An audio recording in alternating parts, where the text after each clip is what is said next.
There isn't anything more powerful than truth. Right? That's the antidote to suffering. Momentum. That's the thing that's missing. Momentum, because you're trying to be perfect. You're trying to fully understand your truth, but you can't think your way through your truth. You have to experience it and feel it.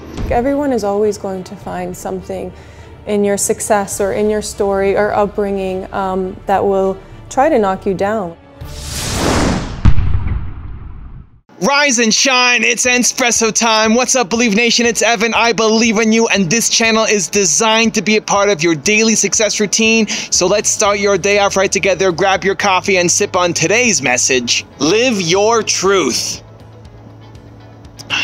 Over to you, Jordan Peterson. Also, if you want to know what Jordan Peterson and other successful entrepreneurs have to say about building unstoppable confidence, check out my 254 Confidence series, where every day for the next 254 days, I will send you a morning video for free to help you build your confidence. The link to join is in the description below.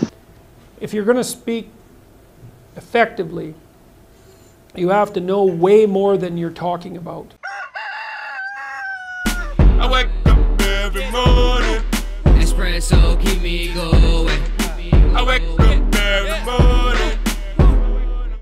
What's your definition of greatness? Well, greatness is what reveals itself when you attempt to formulate, when you attempt to carefully articulate and live out what you believe to be true. It just happens, because there isn't anything more powerful than truth. Right? That's the antidote to suffering, truth. Right? So it's a strange thing, because you think, well, yeah, it produces a lot of suffering too. It's like, yeah, in the short term. Most people aren't happy in life because they're living somebody else's truth. You're not living your truth, you're living somebody else's version of it. Your parents, your family, your culture, your society, you're living somebody else's version of it. And so you're never happy, because you never explored it. You never picked at it. You never found out what you could be. And you settle for something less than what you're capable of. You know you're capable of more. You may not know what the thing is that you should be doing, but you know it's not this thing right in front of you. I can't tell you how many people I've met on this tour who have that story to share. I had a woman whose father told her that women should not be doing any kind of entrepreneurial ventures, that women are meant to be teachers. And so she spent 15 years being a teacher before having the courage to jump off and start her own business. And now she has a multi-million-dollar construction business. I had a girl come up in Albuquerque, where I am right now, who studied for years to be an accountant. Why? Because her mom was an accountant. And so her mom made her go study to become an accountant. And she didn't know what she wanted to do. So she said, okay, great. Yeah, I'll be an accountant. She just graduated and realized, I don't want to be an accountant. This isn't for me. It's easy. It's the path that my parents took. Like, it's great for me to get into it. I can get easy money. You know, my mom said, I'll like it when the money starts coming in, but money's coming in and I don't like it. I want to do something else. I know I'm meant for something greater. And so she told her mom, I don't want to do this. I want to learn how to be a management consultant, and I'm going to go back to school. That takes a lot of guts. That takes a lot of courage. Most people do not have that courage. Most people do not have the courage to stand up to their parents and say, I don't want this life. It doesn't mean you have to hate them. You have to attack them. You have to tell them they're wrong. This is for you. You don't want that life. Most people never have that courage. And the story that comes to mind for me is Actio Morita. And use this as motivation, as wisdom. If you are trying to battle your parents or your culture, your friends or your society, remember Actio Morita. He started Sony. Now, he came from 11 or 12 generations of sake brewers, Japanese background. The Japanese culture is super family oriented, and the oldest always takes over the family business. The oldest has to follow in line with what the family was doing. And so he was expected to take over the sake business. And it's not just one generation. You're talking 11 or 12 generations in a Japanese society. And he said, I don't want to do this. I want to start my own business, a technology company, at a time when Japan was known for super low quality products. This is the man who put Japan on the map for high quality products. That products coming out of Japan meant something, was a stamp of quality because of Actio Morita. And he went on to build one of the most successful brands in the world, Sony. But it starts with having the courage to say, that's not my life, that's not my truth, that's your truth. And it's out of love. Your parents love you, your friends love you, your society, your community, they love you. It's not out of hate. It's very few parents who say, do this because you're gonna suffer. You know, it's out of love. They just have a different version of it. Their world is different. They don't understand the world that you're growing up in. And so you have to have the courage to go off and start your truth. The challenging part, though, is it's uncertain. You don't know what it looks like. You haven't started. And so here's what I call the 2% difference. This is the secret to moving forward. As soon as you get an idea, you get an idea for something, trust that idea. Trust that idea that it's actually the right thing for you. Because what we typically do, you get an idea and then your brain talks you down from doing it.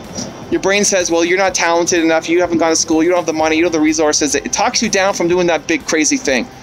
I believe that idea came to you for a reason and you need to trust it and go take action on it. Even though it doesn't make sense. You're trying to solve a matter of the heart with your head. You can't logically think your way through how you're going to feel about something. You can't.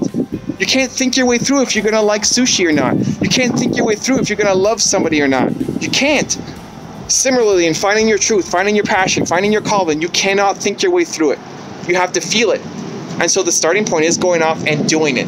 And as soon as you get that idea, while you're feeling bold, while you're feeling inspired, to go off and take some kind of action. I call it the 2% difference. Don't worry about trying to get to 100%. Don't worry about planning and strategizing and figuring it out and thinking. That's what most of us do. You get an idea, you think, you start thinking, right? You plan. How do I get to that 100%? No. You've lost because you're going to wake up tomorrow a different person, because you're going to go home today, plan, and wake up tomorrow a different person and then not take action because you're scared.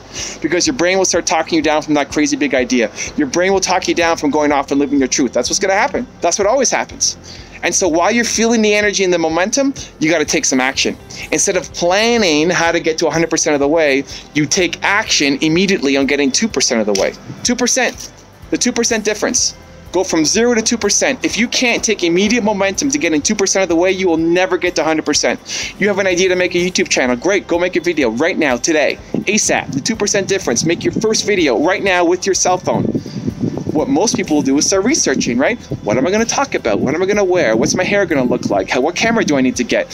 What phone do I need to get, right? What's my lighting going to be? What microphone? Think, and then never do. Because you're a perfectionist. You're going to perfect your way out of ever living your truth. The beginning is messy. It's supposed to be messy. Go off and get your 2% difference towards finding and living your truth. Quick example, my story. I'm here in Albuquerque, New Mexico right now. I was walking down a beautiful summer day last year, and I decided that I was going to take Nina to every city in North America with 1 million+ people. Every city in North America, 1 million+ people. That was my decision. Great. What's my first step? Action.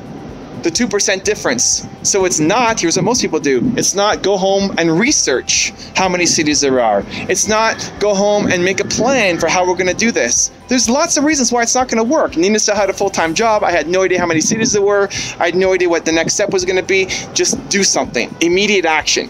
And so I thought right away, 5 seconds later, here's my goal, great. 5 seconds later, this weekend, let's hit one city. Boston.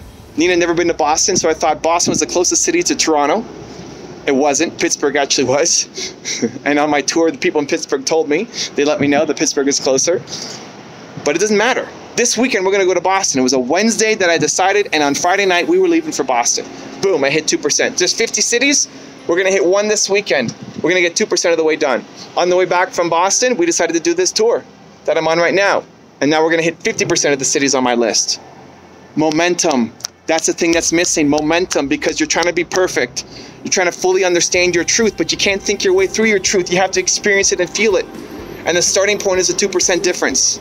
So take whatever idea that you have and train yourself. I want to burn this into your nervous system. This is one of the most important things you can do of all time. As soon as you get an idea, action, idea, action, idea, action. The more you can shortcut that window, instead of taking a week to take action or a day to take action, immediate, 5 seconds, idea, boom, some kind of 2% action, and expect it not to be perfect, expect it not to be the best plan. My plan was wrong, right? Pittsburgh was closer. In my head, I thought it was Boston.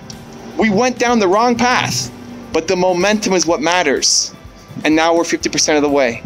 And now I'm going to close that gap and get the rest of it. The 2% difference, go find your truth.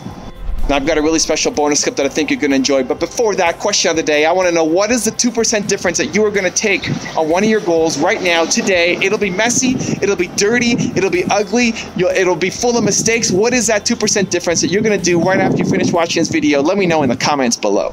People look at Airbnb and they think we were an overnight success, and that couldn't be further from the truth. It's been a very long haul to get to where we are today. 3 years is a very long time when you're working 6 or 7 days a week, 12+ hours every day. It actually feels like a decade to me. It doesn't feel like 3 years, it feels like 10 years. But my advice to entrepreneurs would be you have to have an uncanny amount of persistence, like almost to the point of people call crazy. Like, and I think you get persistence. Persistence comes from pursuing an idea that you're like incredibly passionate about. So maybe we should back up, and it actually starts with like being passionate about your idea.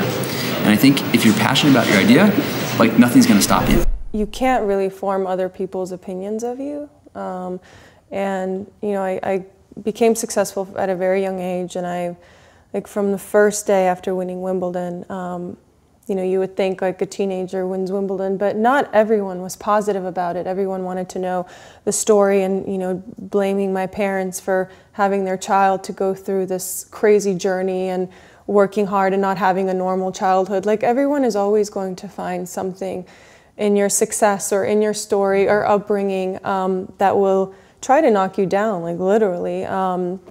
Whether it's their purpose, whether it's a news outlet, whatever it might be, you never know the intention. But yeah, I don't want to form people's opinion. I just want to be and live true to who I am every day. And then that's the only thing that I can do. You can't really control what other people think of you or how they end up remembering you. I know I've gone on stage in front of 10,000 people, and I thought I should have more PowerPoint, I should have more reminders. And I just remember walking out and saying, I'm here to help rise these people up, to give them capabilities to change their life. It's my vision, it's my goal, it's my obligation to use my unique ability to just help these people and live from my heart. And all I could think about is changing these people's lives. And when I got out there, I wasn't perfect on stage. I wasn't robotic and say the right things, and I didn't have the crisp, clear PowerPoint. But when I spoke from the heart, it overcame all of that. And I get to be one of the best presenters wherever I go because I speak from the heart. Now, you might be saying, Dean, that's your unique ability, and maybe that is. But I know for you in life, there are circumstances where you have to prepare. You have to do a PowerPoint. You have to do a presentation. And I want to tell you, passion and from the heart always, always wins over prepared and thinking from the head. Well, let me just ask you something. Right now in the crazy presidential race, the GOP race, you know, Ben Carson is probably the smartest guy when it comes to book smart out of the whole group. And I don't watch the news a lot, but I just read a lot. And somebody said this the other day, and it just hit me. Someone said, man, Ben Carson is probably the smartest guy in that GOP race that's going on, whatever you think of it. And I'm not going to share my opinion. But you know what the guy said when he was done? He's like, but we all know the smartest guy never wins. And I was like, wow. We all know that the smartest guy never wins? And what does that mean? And it's kind of what I'm sharing today. I'm not saying you shouldn't be smart, I'm sure, and so many of you are probably way smarter than I am. But what I want to tell you is enthusiasm and passion and living from your heart, to me, 100% of the time outweighs being over-prepared and robotic and trying to think what to say. I hope I'm getting the right message across today. I've had this question from so many people, how are you so easy to talk on camera, on stage? And I never have a good answer. And I really thought through it, and that's the answer. I am here right now doing this video for you because each week I want to deliver you a nugget that you could just place into your life and make a tiny shift towards a better life. So I don't need a teleprompter. I don't need a script. I come here and just want to deliver, and it's coming from my heart. Now, I have practice. I've been on video for 15 years. I've been doing these for 7, 8 years. And maybe that's not what you do, but you're still going to have these circumstances where you have to talk to your children, talk to your coworkers, talk to your employees, and talk to your employer. And if you get stuck in your head, that's when you get stressed, that's when you get worried, that's when you try to remember what to say, and you leave and go, oh, why did I say that, or why didn't I say more? But if you can go in and say, why am I going in, and live with passion and have it come from your heart, then that's truly you, and you're giving the answers you're supposed to from the real you, not the facade that sometimes life makes us wear. Continue to believe, and I'll see you there.